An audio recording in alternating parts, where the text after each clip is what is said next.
What's that, Mayumi? Mayumi, what's your name? Mayumi. Mayumi. What's your name? Bird. Oh, you look for birds outside. Go look for birds outside. What's your name? Mayumi. Mayumi. Okay, look for birds, ah.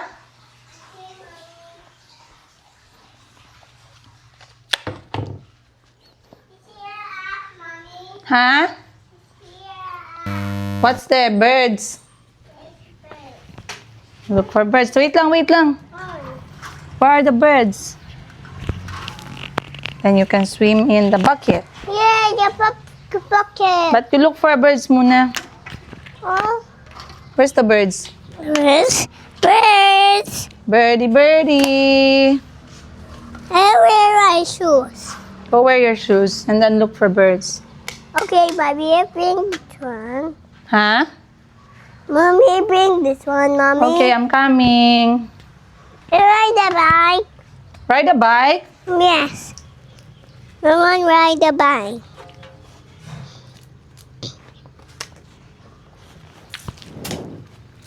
It's time to get up, Captain.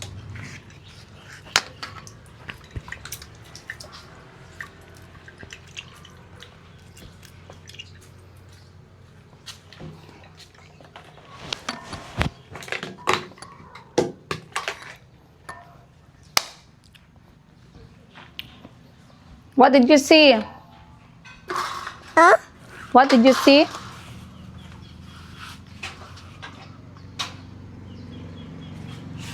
Did you see a bird?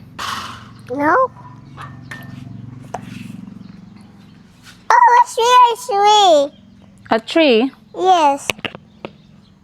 Do you see my car? Yes. I see a car. Okay. Huh? You see a How many birds did you see? How many birds did you see? Hmm? Oh, a water. Water. Water's coming for you.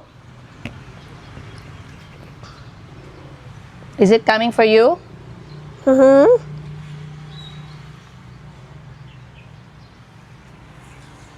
At least nag-enjoy siya ngayon.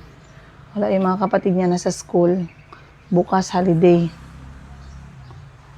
What did you see? Can I see? Can I try? Yes. Let me see. I want to spot a bird. Whoa! I have to close this one eye. Like this. I have a muta. Okay. Yeah, muta. Try to do like this. Okay, Mommy. Ay!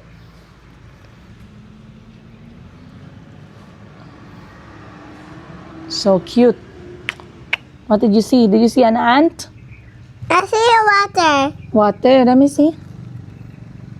Oy! I see the water. See the sky. No. Look for the sun. Sun? Yeah. Okay. Ay.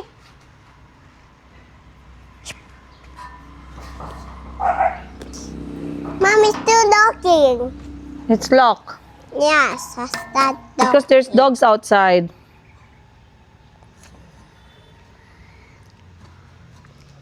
There are dogs outside.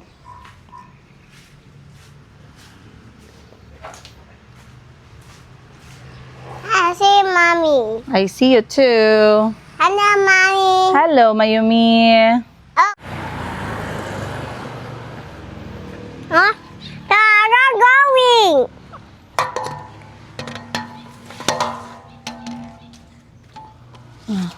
Ay, no, like too big. What are you doing? Maing bungkag, guys. Maing bungkag, everyone. I can go Time check natin, outside, alas 7 pa lang ng Mommy. umaga. Early ko natin yung mga bata sa school. Come here. Why? Looking for berries. Berries? So, eto kadarat. Pagdating namin from Thailand, nagputol ako ng dahon. Okay. Nagkataon, madami siyang bunga. Pero it takes time. Maganda daw to talaga pag sobrang init. Eto medyo pink na siya. Ayan, yung banda dito sa may baba. Medyo may pagka-pinkish na, pero medyo matagal pa yan talaga. Ouch! Oh, what happened? My shoes. See, what happened? My shoes. Your shoes. Yes, my shoes okay, mommy? Okay. You can remove your shoes. Okay, mommy. It's too hard, mommy.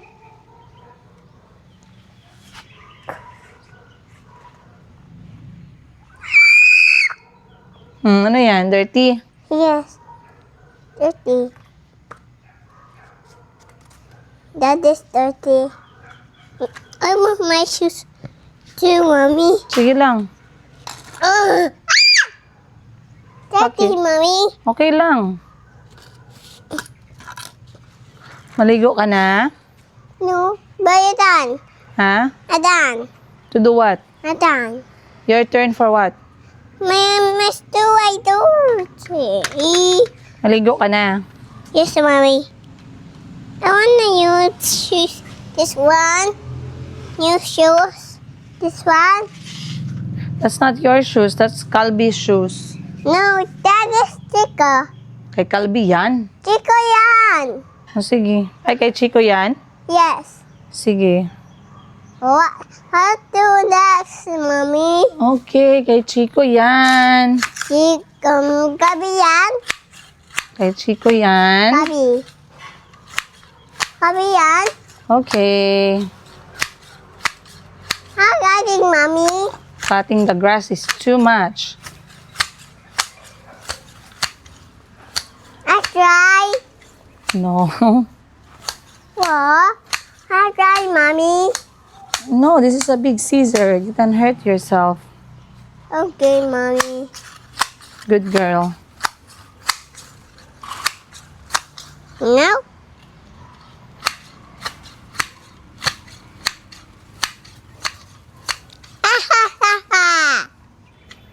Ha ha ha ha ha ha.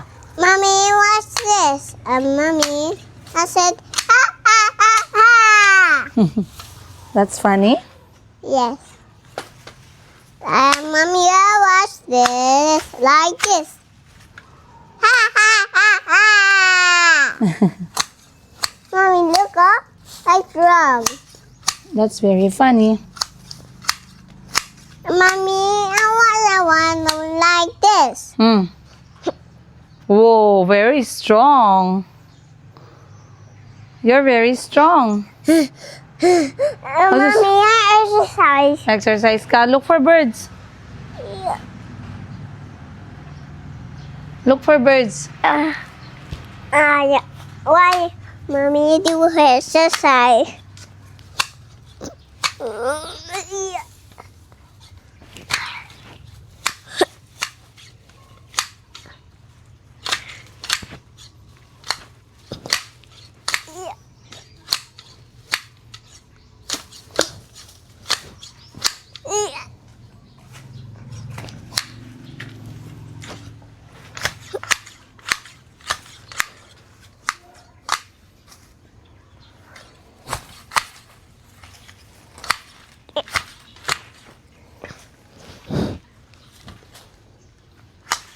Hi. It's too scary. It's too scary. Yes. What did you see there? Mommy! What did you see there? Over! I see you, mommy. I see your phone. Well, you can talk to them. Bird! Bird! Maybe you sing for them. They like it when you sing.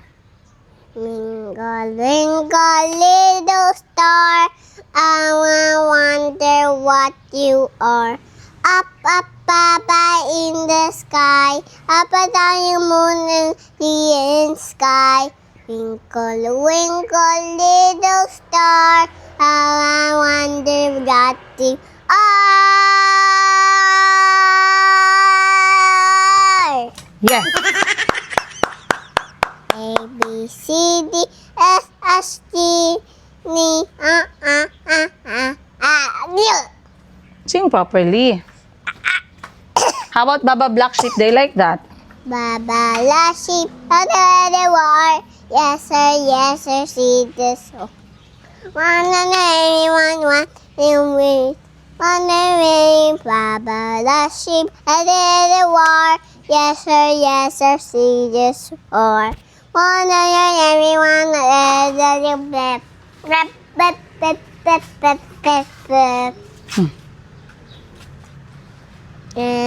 the window star. Mm-hmm. Twinkle, twinkle, little star, I wonder what you are. Up in the sky, up at the moon in the sky. Twinkle, twinkle, little star, I wonder what you are. Good job. Twinkle, little star, I wonder what you are. Twinkle, twinkle, Another song. little star, I wonder what you are. Up in the sky, up at the moon in the sky. Twinkle, twinkle, little star, I wonder what you are. Wow, good job. Do you have another song? No, yes, mommy. What other song you have? Here. Kasi yung captain.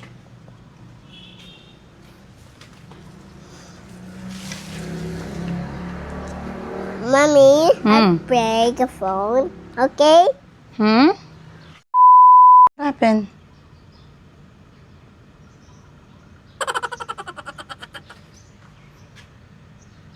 Mommy, too tired. You're too tired. Yes. You wanna go to sleep? Yes. No, I'm not. Thank you. I'm play also Diana. Yana is not here. She went to school. I want to school, Mommy. You wanna go to school? Yes. Okay, I'm gonna ask the teacher, okay? Okay, Mommy. I'll go Diana, good teacher. I'm gonna call the teacher. I will ask the teacher if you can go to school. Okay, Mommy. Ako nan kalian ko. Calvi and Chico, different school man sila. Naomi. Mayumi different school. With Ano? teacher Beth. At best, I'll go to school, Beth. Yeah. Ano yan? Nice ko ng kabiyablay ngayon. You will play on your own. You will have your bag, your uniform, your socks. Okay? Okay, Mommy. Huh? This is Chico? That's Chico's shoes. Let me see. Mommy, Dad. That's not your shoes. What is my shoes? It says new shoes. Where? New shoes. Oh, one pink and one gray. That's gray and that's pink. Huh? Pink? Yeah, My pink? that's pink. You like pink? Yes. I put for you water here. Hey, water? Ito. No. No. I'm not put to buy Captain My Waters. That's a captain. Yes. Okay. I'm not putting like that in. A plan is here, Mommy. Oh.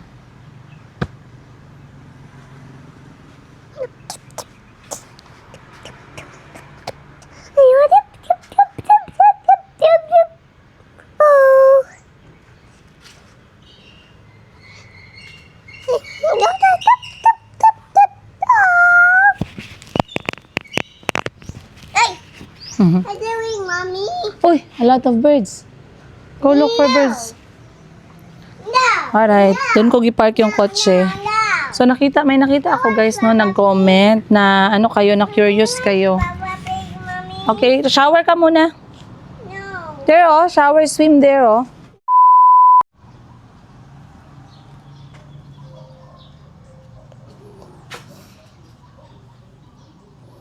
Magupo muna ako dito guys, be. Kaya parang lately. Magupo muna ako dito guys kasi parang lately hindi ko na-enjoy ang ano. Hindi ko na-enjoy ang bahay ba. Ay, nako. Lately hindi na ako makaupo dito sa labas kaya para makapagtsaa. Ma-enjoy man lang yung bahay. Malapit na ako guys mag-vlog about sa mga langaw. Kay yan ang problema no, kay minsan kapag ka magpunta ka sa tamang mga lugar or tao para sabihin yung concern mo ba no. Hindi mo man kailangan sana magpunta sa public, sa SOCMED. Pero minsan manggod yun yung pinakamadali na way para makakuha ka ng action ba no. Hindi man atensyon ang gusto mo, action ang gusto mo, action. So, itong langaw na to, I believe ang reason nito is may poultry farm malapit dito. And hindi ko alam kung sino ang may kasalanan. Kung may kasalanan ba nito is yung house, yung developer ng bahay o yung poultry farm. So, hindi ko alam kung anong gagawin. Nagreklamo na sa barangay, nagreklamo na sa developer, pero walang action. So, kunti na lang talaga, mag-social media na talaga ako nito ba? Magawa na talaga ako nito ng maliit na video ba, i-post ko sa Facebook para mabigyan ng pansin to. Saka pa siguro sila mag-action pag magawa na sa balita to no, Brigada Jinsan. Kasi dito sa amin sa Jinsan, meron kaming mga balita ba no, na mga brigada, mga ganon, na kapag ka merong mga reklamo yung mga madlang people, ginapuntahan nila, tapos gina-interview. Ayoko man ng ganon guys. Pero ilan na kasi at simula nagpasok ako dito sa bahay na to, mga 3 taon, hindi man araw-araw, no? Kaya may langaw man talaga yan, normal, oh. Baka may mag-comment na naman dyan sa inyo na, kaarte ni mo, madam, boy, normal naman talaga yung langaw. Yes, normal talaga yung langaw, pero yung 7,000 na langaw, hindi yan normal. Okay, yung pagbukas mo ng pinto, tapos 1,000 langaw yung pumasok sa bahay mo, hindi yan normal. Hindi normal na bagong palit yung bedsheet mo, may langaw na. Hindi normal na kahit anong punas mo ng sabon, anong punas mo ng Zonrox, anong punas mo, hindi natatanggal yung langaw. Hindi normal na mag-spray ka ng panglangaw, insecticide, whatever, araw-araw. Hindi normal na magkaroon ka ng mouse trap na 20 pieces sa 3 araw punong-puno ng langaw. Okay, hindi normal yan. Ayoko ipakita sa inyo dito kaya baka mag-rated PG tayo, kaya baka mga ludanon dito ba, baka magsuka-suka kayo, no? So, hindi ko na alam kung anong gagawin ko. I don't have any intention na magsira ng kahit na sino, ng developer, ng government office, local government unit. Wala man ako intensyon na ganyan. Gusto ko mabuhay ng tahimik.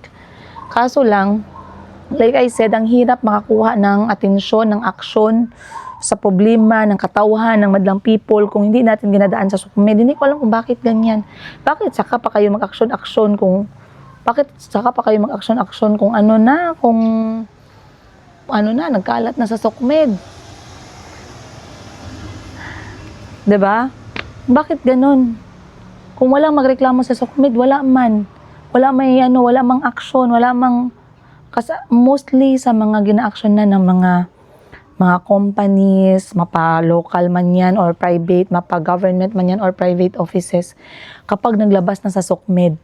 So as you can see, habang nagsasalita ako dito guys, ginalangaw talaga yung buong pagkatao ko. Yung parang buhay ka pa pero sobra ka pa sa, hindi ko alam nga ginalangaw ka. At sa loob ng bahay ngayon, ang daming-daming langaw. Kunti na lang talaga. Nag-smile-smile lang ako guys, pero galit na ako nito guys ha. Galit na, kagabi pa ako nag-iisip ba kung anong gawin ko. Nag-message na naman ako sa developer dito kung kanino ako maglapit bago ako mag-SOCMED. Kaya na, ayoko talaga mag-viral dahil lang sa langaw. Yung nag-viral ka, ginawa kang langaw, queen, no? Ayoko naman talaga na mga ganyan, guys. Pero minsan kasi, we have to wake them. We have to wake up people. We have to wake them up. We have to really, make them realize na, uy, itong problema na to, matagal na to ginareklamo, never namin gi-aksyonan. Ngayon, nasa SOCMED na, napahiya na kami nito, aksyonan na namin. Huwag sana ganun, no? So anyway, may nakita ako nagtanong sa inyo kung ano nga ba nangyari sa sasakyan ko kasi nakita ninyo bago na naman yung sasakyan ko ginamaniho. No, madam, bago na naman yung sasakyan mo. Madami ka talagang pira, madam. So yun ang sasakyan ko, guys. Sasakyan ko. Hindi ko pala yan sasakyan. So nandun ang sasakyan nakaparking sa harap ng bahay. Napansin nyo kulay itim. MG siya at saka sedan type. ano nga ba ang totoong nangyari sa aking kotse. So as you guys all know, I never bought a car in my whole life. I couldn't afford a car. Hindi ko kayang magbayad ng kotse, let alone a brand new car. Hindi ko inisip sa buong buhay ko na magkakaroon ako ng kotse. Let me do a little flashback. O, diba? Kwento-kwento muna tayo dito. Chismisan muna tayo. Kaya alam ko, nagpanghugas man kayo ng pinggan ngayon. So habang nagpanghugas kayo ng pinggan, makinig na kayo sa chismis ng buhay ko, no? Wala lang. Chismisan lang tayo. Ganun lang, good. Ako naman ang magtamad-tamaran ngayon. Please, allow me to be lazy today. So mag-upo lang talaga ako. Wala akong gawin kundi magchika lang. Habang wala lang, inaisip ko anong next move ko. Kaya today is Tuesday pa lang. Nahatid ko na yung mga anak ko sa eskwelahan. Si Mayumi nasa loob. Wala lang din, pinakain ko na. Upo ka muna dyan, anak. Mag-chill muna tayo pareho. Kaya this is too much for mama. So anyway, before, nung wala pa akong kotse, nang abroad man ako guys, diba? Wala man kaming kotse, magkakapatid talaga guys. Never man namin nag-iisip na magkakotse kami. So ngayon, yung may kotse ngayon, si Achi, yung eldest namin, si Tets, ano sa kanya, tricycle yung kanila. Si Madam, ako may kotse ako, nag-iisang kotse ko yun, nakita nyo yun, yung orange na Nissan Kicks na hybrid battery operated. And then si Madam 10 Gibbs, meron din siyang mga sasakyan, kasi may truck. Minsan napapagod na siya sa amin, kaya masikip na daw kami, mag-truck na lang daw kami basta naga-road trip. Tapos si Madam Bibi, ang next, may sasakyan din siya, isa. Kulay pula naman nakita ninyo sa kanya. And then sunod sa kanya is si Boss Jean. Si Boss Jean muna bago si Madam Bibi. So si Boss Jean, guys, kung nag-vlog ako, mapansin niyo ako, ginalangaw ako, bahala na kayo ha. Kayo na lang mag-adjust kay hirap na talaga ako sa mga langaw na to. Ayaw ko, konti na, ayan, konti na lang talaga guys, konti na lang talaga. Buto na talaga ako nito sa sukmid. So anyway, I was saying na yung si Boss Jean, meron din siyang kotse. Yung kotse niya ay maliit na espresso, Suzuki. Si Madam Bibi, meron din siyang kotse. And then yung ikapito naming kapatid na sa Cebu, na working student, no, self-supporting student, nagbebenta siya ng property while nag-aaral. And then lastly is yung bunso namin na may motor. Yung anyway, growing up, wala man kami nag-isip guys na magkakotse kami, magkakapatid. Pero it will come to a point mang good na yung kotse is a necessity, lalo na kung may mga anak ka, no? So pag abroad ko guys, hindi ko iisip na makabili ng kotse kaya alam ko yung mga monthly niyan, ang mahal, ang laking responsibilidad, napakalaking stress, di ba? So nagkaroon ako ng kotse pag uwi namin. The whole time na nasa Thailand ako, 10 taon, wala akong napundar na bahay, wala akong napundar na lupa, kahit 100 square meters, kahit 50 square meters, kahit 30 square meters na lang, pampatayo ng isang toilet dyan. Wala talaga guys, wala talaga. 10 taon yun ha, in fairness. That's a lot of time. I could have bought at least one house and lot, pero wala yun, as in. And then, wala akong sasakyan, wala. Every time na umuwi ako from Thailand as OFW, kasi teacher ako sa Thailand, diba? Every time na nag-uwi ako from Thailand, guys, nakikitira lang ako that time kay Madam 10 Gibbs kasi siya yung may malaking space, no? Siya yung may extra bedroom. Sinisilip ko kasi baka mamaya dakdak tayo, walang nag-record. Wait lang, tanungin ko. Ate Jess, paabot ko ng cellphone ko gang nasa table.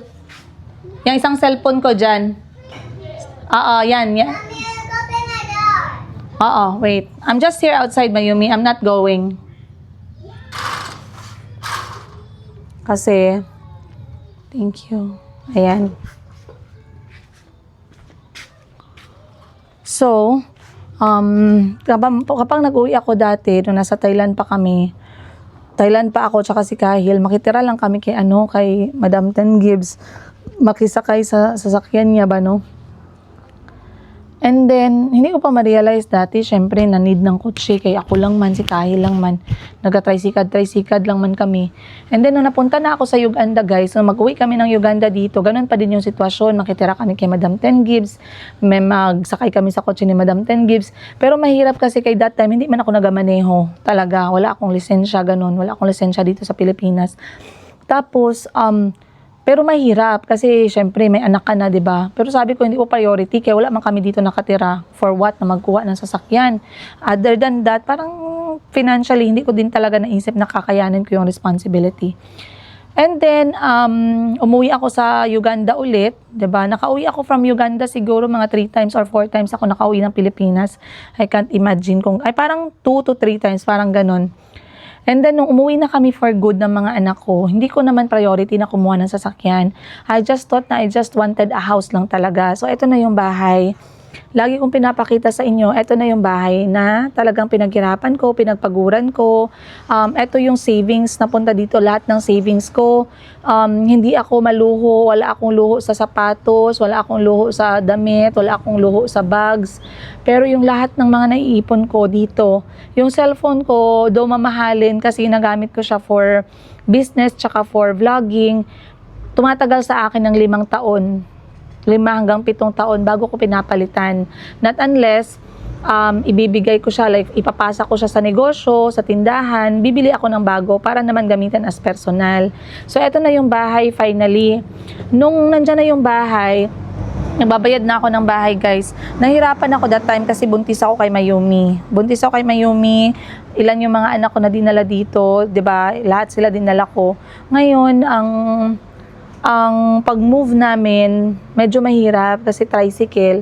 At the end of the day, other than nauubos yung araw-oras namin kakaantay ng tricycle, nauubos din yung resources, yung pera, kasi maabot din ng 200, 300, minsan 500 pesos pa yung pamasahe. So sabi ko, wait, kailangan na yata siguro talaga ng sasakyan. And that's when my greatest fear came to life, o, diba? Hi, Miss Isha! Ay, nako. So ngayon, sabi ko, kailangan na talaga ng kotse. That's when I started reading about cars. Ngayon, sabi ko, ang pinakaayaw ko sa kotse, kasi that time, hiniram ko yung kotse ni Mama, pero pinaubayan na ni Mama sa akin yung kotse na yun. Yun yung van na puti na gamit talaga ni Mama nung wala kami ng Pilipinas. Yun yung gamit namin. Pero imagine, ako lang mag-isa, nagtatrabaho sa syudad every day that time kasi naghahanap ako ng pera, buntis ako kay Mayumi. Yun yung gamit ko. Ang gastos talaga sa gasolina. So sabi ko, I have to let this go kasi 5 to 6 years na yung van, no? Ngayon sabi ko, kailangan ko nang magpalit. Gasolina yung aking pinaka-concern. So naghanap ako ng way na maka-research ako ng anong kotse yung babagay sa problema ko ba. And that's when I realized na I trust Nissan when it comes sa brand. And then Nissan released their hybrid car, yun nga yung Nissan Kicks nila, 2024 during that time. So now magta-2027 na, magta-3 taon na yung kotse. Alhamdulillah, naigapang ko naman siya at least. Mga benta ko, halos dun lang din pumupunta minsan, mga pa-extra-extra, benta ng alahas. Pag nakaka-commission ako sa alahas, dun ko nilalagay. So ngayon, meron na akong kotse, okay na, settled na kami ng mga bata. Mabigat siya, nag-regret ba ako? Hindi ako nag-regret na yun ang kinuha ko. Marami nagsabi sa akin, guys, no, na, Madam, magkuha ka ng kotse, second hand lang para ma-fully paid, hindi na magkautang, ganito, ganyan. Nag-advise yung mga kapatid ko, pero I don't want anxiety when I'm driving with my kids. Yung anxiety na baka mamaya masira bigla yung kotse, baka mamaya hindi gumana yung manibela, baka mamaya hindi gumana yung brake, kasi hindi naman ako techie, hindi naman ako kotse. Ano daw? Kotse. Yung hindi ako, mekaniko, 'di ba? Hindi ako mekaniko. Pasensyahan niyo na yung mga langaw, guys. Sabi ko po, Madam, inauna na yung langaw sa puto. Hindi ko na napansin sa sobrang bilis ng langaw.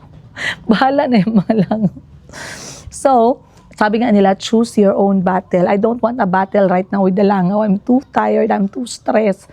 You know, I crave for the weekend where I can go to the beach and swim with my family. But, like I was saying, guys, eto na nga, kumuha na ako ng kotse, nagsisiba ako. Minsan mabigat siya. Minsan, lalo na kapag malapit na yung due date ng kotse. And, Kuya, tubig! Andyan si Kuya Delivery. Malapit na ako maubusan ng tubig. Lalo na pag malapit na yung due date ng kotse, tapos hindi pa ako ready magbayad, nakaka-anxiety siya. Pero the fact na I got something that saves fuel, I got something that is actually brand new, na wala akong anxiety kahit malayo yung pinagmamaneho ko yung mga anak ko, is something that is worth it. At marami sila, guys. Marami kami. So for me, it's okay. Tsaka isang kotse lang naman talaga yung kailangan ko. I never strived, I never dreamt of having 2, 3, 4 cars. Unang-una, parking. O, di ba? Parking, hindi mo na yung pera. Of course, yung pera, number 1 yun. Number 2, parking. Feeling naman natin ang laki ng mansion natin. Saan natin nilagay ang mga kotse na yan.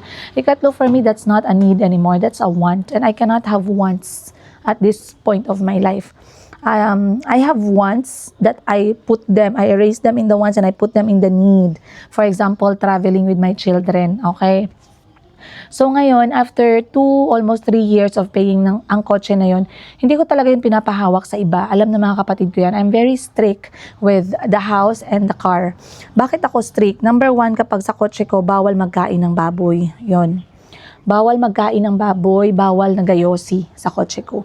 So kahit hindi ka nagayosi sa kotse, pero nagayosi ka, hindi ka pwede sa kotse ko.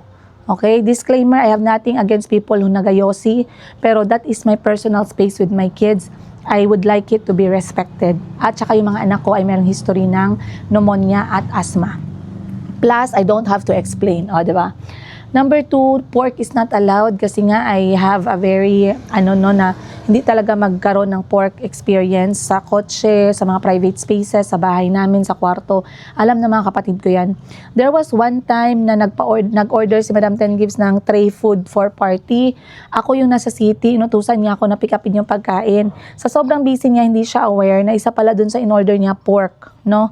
So sabi ko sa kanya, yung isang tray baboy yung pagkain. Hindi ko maisasakay sa kotse. Alam niyo, never nagalit yung kapatid ko na, ano ka man, saglit lang gani, stress mo pa ako, tinawagan mo pa ako para dyan, ganun. Pwede man siyang magalit, di ba? Para kaliit lang na bagay, yan lang na favor ang ginahingi ko, pwede man siya maging ganun sa akin, no? Yeah, kaliit lang na bagay, yan talaga, magreklamo ka pa, kadali lang gani yan, 5 minutes lang, nandito ka na sa bahay, ganun. Pero never na ganun yung mga kapatid ko. In fact, ang sinabi ng kapatid ko, sige, wag mo na dalhin yan. Padaanan ko na lang sa delivery boy or sa... So, okay lang siya magbayad, okay lang siya maghanap ng solusyon. Basta hindi lang ma-cross yung boundary na alam nila na matagal ko nang ginagawa para sa akin at sa mga bata. Again, I'm just very strict sa personal spaces. If the space is not ours, I don't mind. So, kunyari, pumunta kami sa bahay mo, birthday mo, may celebration kayo, or bumisita ako sa hospital, then kumakain kayo ng pork, may pork sa baunan, I don't mind that. I will not tell you, tanggalin nyo yung baboy dyan kasi darating ako. O, diba? Entitled yarn. O, hindi ganon, guys. I just very strict sa personal space ko and even with the staff. So the staff who works with me cannot eat pork, cannot drink on the job. Kahit na mamayang umaga ka mag-inom, tapos mag-duty ka, hindi pwedeng ganyan. Cannot smoke, no? Cannot smoke. Pag smoker ka, hindi ka din pwede magtrabaho sa akin. Kayong smoke kasi, maamoy sa buong katawan, no? Minsan pag mag-smoke ka na sa katawan, mga bata, magdaan, maglapit, ganun. So, ginaiwasan ko lang yung ganun. Again, I have nothing against people who have those kinds of activities in their life. Ano ba?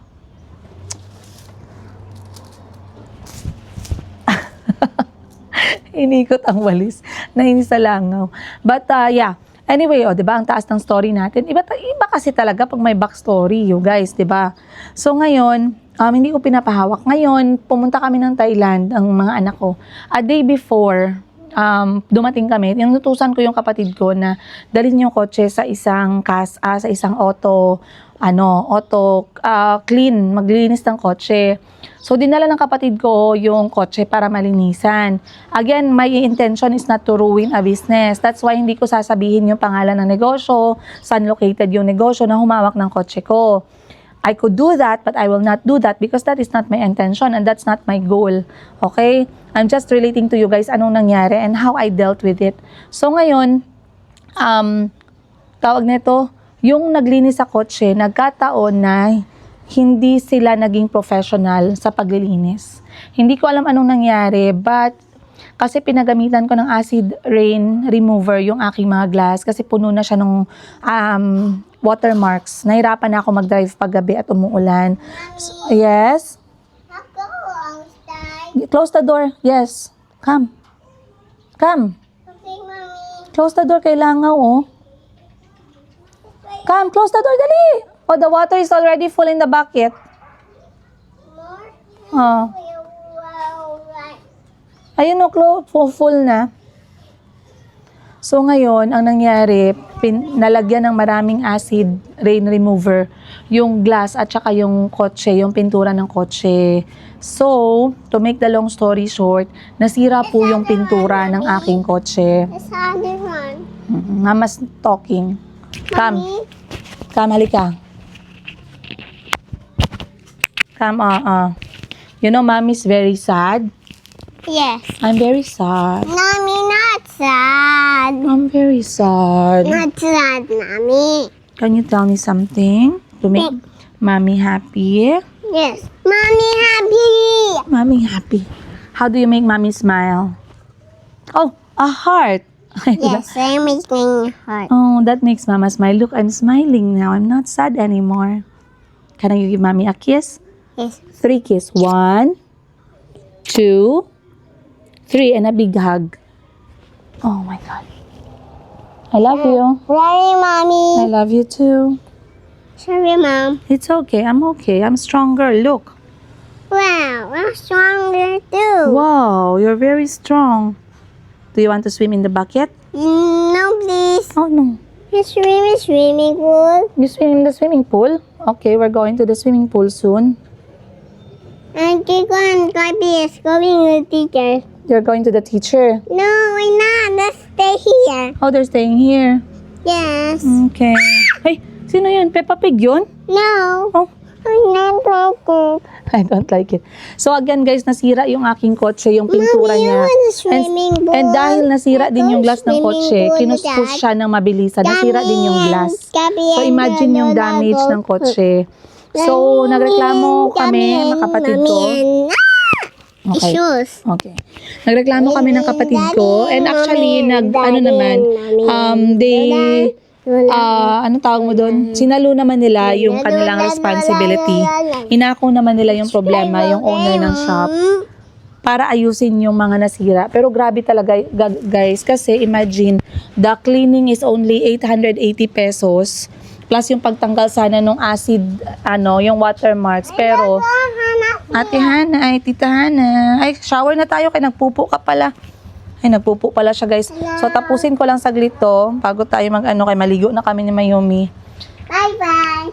Tanungin ko pa anong oras magdating yung Bye-bye. aircon. Anong oras daw sila? Sana. Go back. Gani, no? Sige lang. daw karon sa taga GNT itong atong resibo, ma'am. Okay, that's good. So, mamaya anong oras? Mag, Punta doon kay Giselle. 6 p.m. daw. 6 p.m. daw ang ma'am. Nag-request ako sa kanya ng pritong tilapia at saka gulay. Makuha, ma'am. Duko, kakauna sa ko kadubang ay paksiw na isda. Kaya lamit daw ka magpaksiw na isda. Yun ni Ma'am Shane. Okay. Ma, nag-request mo. Siya, sige, mauna lang natuwa ugman. Ako, sige, refund ko lang. Ako po lang, paksiw na isda. Kaya lamit daw ka magpaksiw tayo. Pati lawad yung ko. Pareho, good ta. Okay, so mga na lang later, 5 p.m. siguro. Ay, wala ba yan siya nagbalik? Yung gi-interview ko kahapon. So anyway, I was telling you kung ano nangyari dun sa kotse.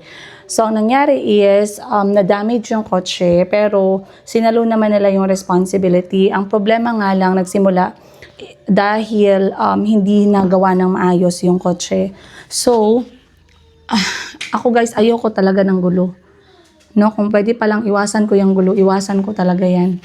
Pero, hindi nagawa ng maayos yung kotse, and I know that they are responsible for it. So, anong ginawa ko as Princess Higa? Kausap ko yung may-ari na, ma'am, may documentation ako, klaro lahat ng mga records ko, talagang documented and everything. May pictures, may videos and everything. Then, kinausap ko yung may-ari via messenger. Sabi ko, ma'am, hindi ako satisfied sa trabaho. Kitang-kita pa lahat ng damages para lang siyang gitabunan ng mabilisan, no?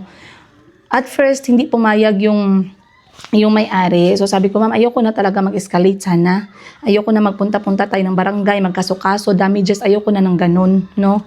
Kung pwede, ayusin natin to.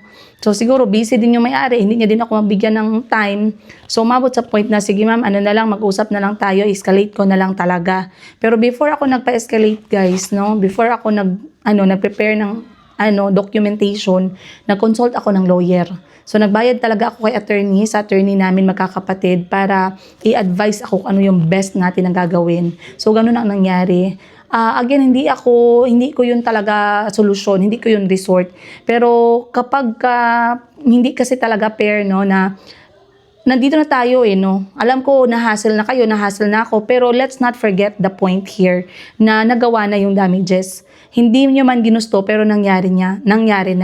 Hindi ko rin ginusto. Ako gusto ko lang magpalinis ng kotse. And in fact, nagbayad na ako sa pagpapalinis ng kotse. Pero nasira yung kotse. So, kailangan ninyong ibalik ng maayos kung ano yung nasira. 'Di ba?